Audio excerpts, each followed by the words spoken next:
afin de transformer durablement l'agriculture malgache via l'émergence d'une nouvelle génération d'agriculteurs professionnels et acteurs du monde rural. FIFATA a sollicité FERT pour la création de centres de formation initiale agricole. Avec l'appui du CNEAP, 5 collèges agricoles ont été progressivement mis en place et sont regroupés au sein de FECAMA, la Fédération des collèges agricoles de Madagascar.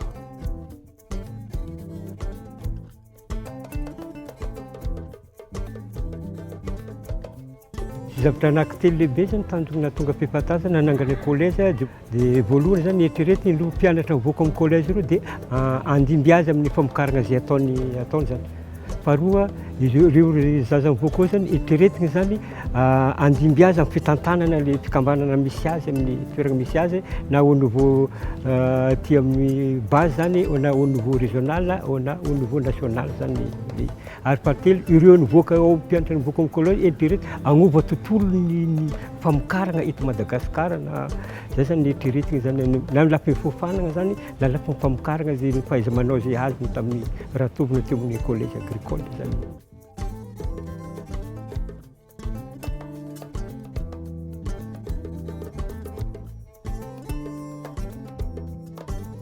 En moyenne, chaque collège compte 90 élèves âgés de 15 à 20 ans, dont 30% de filles. Les élèves viennent de toute la région.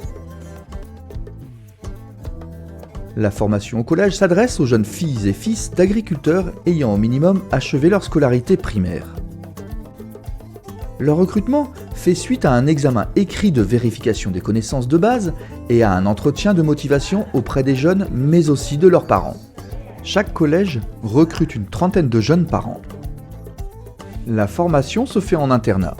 En contrepartie, les familles doivent contribuer au coût de formation en apportant 60 gobelets de riz, soit environ 17 kg, et 4000 ariars, soit environ 1 euro par mois. Cette participation est également la garantie de l'implication de la famille dans la formation du jeune.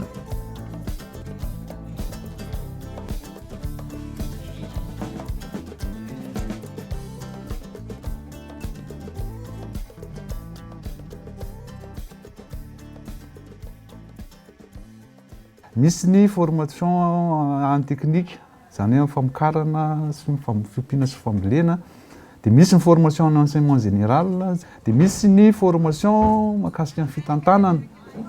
Ny fitantanana, ny sehampamokarana ambanivohitra, indrindra ny fahalalana, ny fandaniana, ny vokatra mety ho azo sy ny tombom-barotra mety ho azo amin'ny famokarana iray ahafahany manapa-kevitra ny amin'izay mety ho sehatr'asa tanterahany rehefa vita ny fiofanany.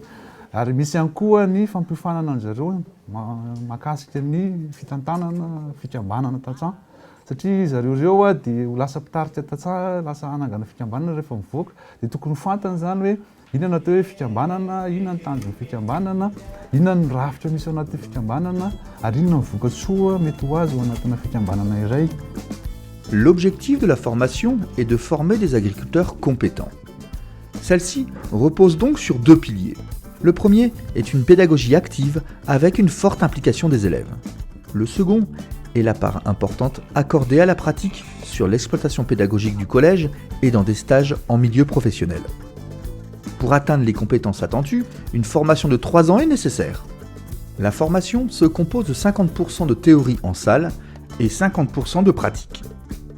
Tous les collèges disposent d'une exploitation pédagogique sur laquelle on trouve à minima des ateliers d'élevage avicole, un élevage porcin, un élevage de vaches laitières, des ateliers d'apiculture et de pisciculture, ainsi que des parcelles de maraîchage, de culture vivrière, une pépinière et un verger.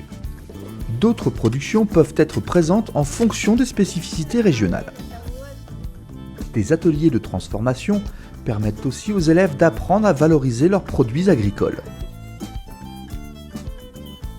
Par ailleurs, face aux enjeux de préservation de l'environnement à Madagascar, l'agroécologie est intégrée dans toutes les techniques agricoles enseignées. Fampianarana aty aloha hitako hoe mahafinaritra ilay izy. Ilay aty aloha zany fiofanana amin'ilay resaka asa ilay izy. Rehefa tonga aty zay dia efa asehoanay mihitsy ohatr'izao raha fa ilay tena hiasanao ilay izy amin'ilay mpanaovina TP. tsy ankoatran'le théorie amianao ampianarana zany dia eo amin'le manao pratika izay a eo mbola mahita teknika hafa kokoa no le atao écrit fotsiny. L'équipe enseignante se compose de formateurs spécialisés. Un formateur en production animale, un autre en production végétale, un formateur en enseignement général et un directeur. Ils sont épaulés par un assistant administratif pour la gestion financière du collège.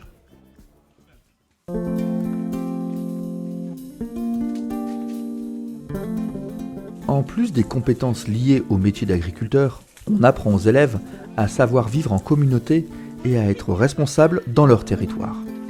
C'est pourquoi la vie au collège est basée sur la discipline et une bonne organisation pour la mise en œuvre des tâches quotidiennes.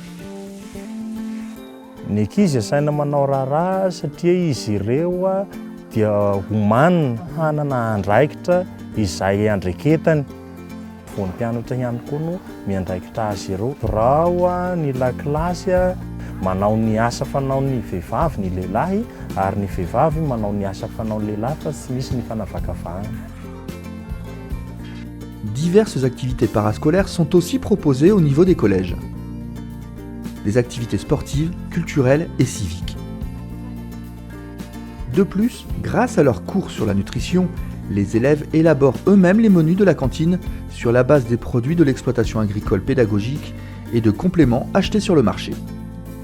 Une attention particulière est portée sur l'équilibre et la diversité des menus, notamment via la consommation de légumes variés pour que les jeunes transmettent de bonnes habitudes alimentaires à leur famille.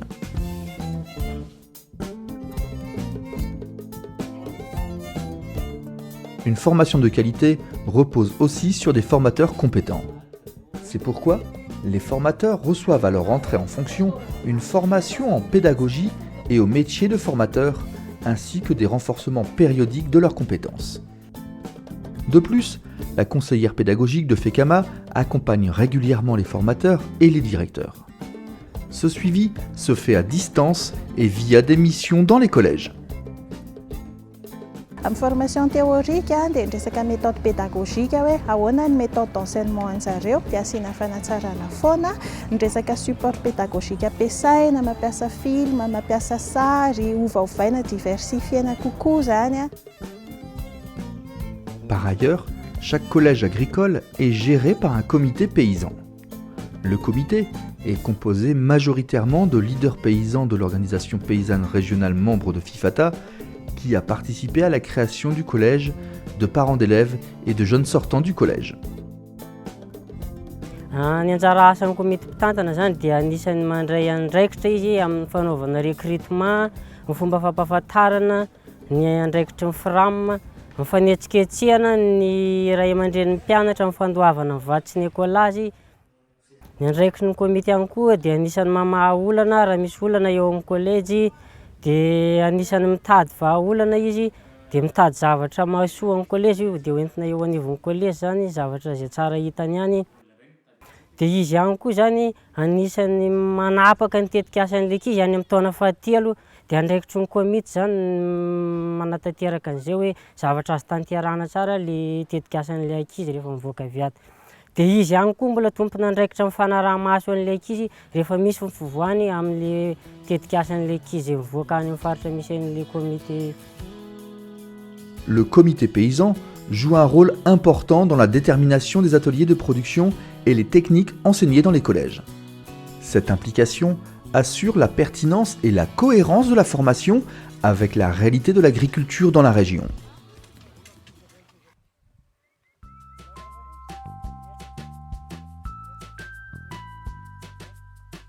Pendant les 3 années de formation, chaque jeune est amené à préparer le projet professionnel qu'il souhaite concrétiser à sa sortie. En 3e année, un conseiller en insertion professionnelle réalise un diagnostic de l'exploitation dans laquelle s'insérera le jeune à sa sortie. Sur cette base, les jeunes sont accompagnés individuellement par les formateurs du collège et le conseiller pour élaborer leur projet professionnel via notamment l'outil pédagogique Monopoly élaboré par le groupe FIFATA. Cet outil vise à simuler le fonctionnement d'une exploitation agricole selon le principe prévoir, suivre, analyser, décider. Ny antony tena hoe nandrisika manokana ao aty amin'ny collège any koa dia mba hampivoatra an'ilay fari-piainana sy ny teknika. Satria na manokana izao tetika asako fiompiana akoho gasy natsaraina fizy famokarana zanak'akoho. Ilay famokarana zanak'akoho gasy natsaraina dia mampidi-bola. Satria ilay izy efa hoe ho anala izy, efa hoe zaza no mahay anazy amin'ilay teknika avy teo am-pianarana. Dia ilay izy koa nefa tsy vitanao izy rery ihany ny atao fa afaka manao asa hafa. Ohatra hoe mamboly zavatra hafa zany izaho mba vadin'ilay zavatra ataoko. Ohatra izao hoe fambolena katsaka ny ataoko satria izaho mamokatra zanak'akoho. Tahiry ilay zanak'akoho dia mamboly katsaka zany zafadiny ny asany mba ilan'ilay vola mivoaka. En fin de 3e année, les élèves présentent leurs projets professionnels devant un jury composé de professionnels agricoles, d'acteurs régionaux de développement et de formateurs. L'achèvement de la formation est attesté par un certificat délivré par FECAMA. Dès leur sortie du collège, les jeunes sont accompagnés dans leur insertion professionnelle pendant 3 ans par un conseiller agricole.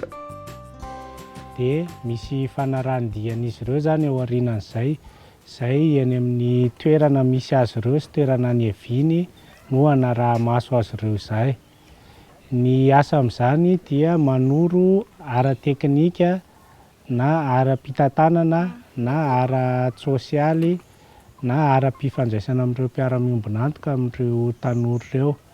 Rehefa vita ny 3 taona izay fanarahan-dia satria marihana fa 3 taona aorianan'ny fiovaany ihany no raha maso ireo tanora ireo fa aorianan'izay dia eritreretina fa efa maleo tena izy ireo.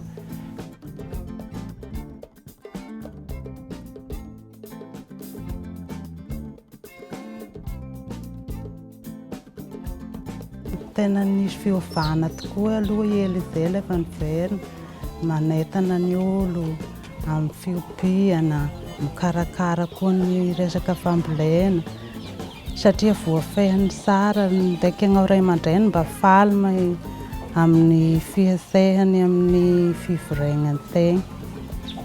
Ohatra izany sahalany koa mba mandeha agny manindry olo agny zany mba mahita vola dia mba fa misy agnampeny an-tegna agny amin'ny vidin-delagna koa hamelomana ny raha velomina izay amin'ny fiompiana tao.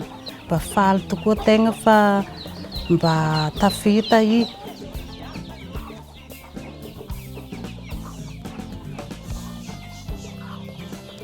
Araky ny teknika ianaranay teny amin'ny collège dia nagnatanteraka ny contre saison aty magnodidina aminay mbola tsisy manao fambolena tsaramaso aty Tanimbary fa izaho nanao fanandramana tamin'ny heritaona dia anisan'ny nety izy. Dia efa nivarotra dia nividiny nividianana sakafo ny kisoa le sous-projet. Dia ny ambiny nividianana masom-boly ambolena amin'ity taona ity indray. Raha mahakasika ny fambolena ity indray zany dia ny ao ankohonana no ny ao an-tokantrano manomboka resy lahitra amin'ny fambolena azy. Dia nefa tsy ny ao ankohonana ihany nefa fa ny eny amin'ny manodidina efa manomboka manontanytany. Sady zaho koa mba efa manatorotoro hoe ohatr'izao ny fanaovana azy, ohatr'izao. Noho ny fianarako tany amin'ny collège zany dia lasa nampivelatra ny fiainako.